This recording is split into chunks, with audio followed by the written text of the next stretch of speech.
السلام علیکم ناظرین، بہت ہی بڑی نیوز نکل کر سامنے آ رہی ہے کہ لندن میں قرآن نظر آتش کرنے کی ناپاک جسارت، ترکو نسلیت کے باہر بدبخت شخص پر چاقو سے حملہ، سلون کی یاد میں ملعون کا احتجاج۔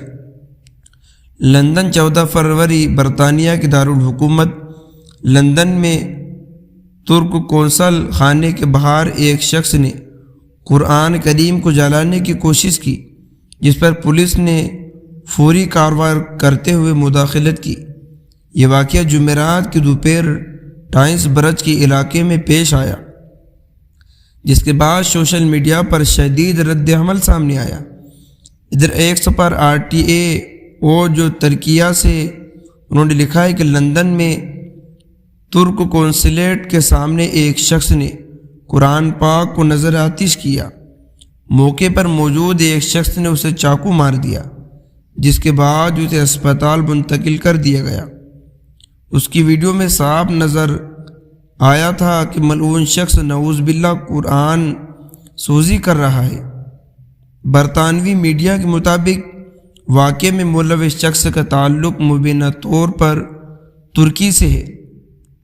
ایک سابقہ پر ایک اکاؤنٹ جسے حملہ آور کا سمجھا جا رہا ہے کہ اس واقعے کی لمحہ بلمحہ رپورٹنگ کی۔ اس اکاؤنٹ سے یہ بھی دعویٰ کیا گیا قرآن سازی کی کوشش کے بعد اس پر حملہ کیا گیا۔ مذکورہ شخص نے سوشل میڈیا پر پہلے ہی اعلان کیا تھا کہ وہ سویڈن میں قرآن جلانے والے سلون مومکا کی یاد میں احتجاج کرے گا۔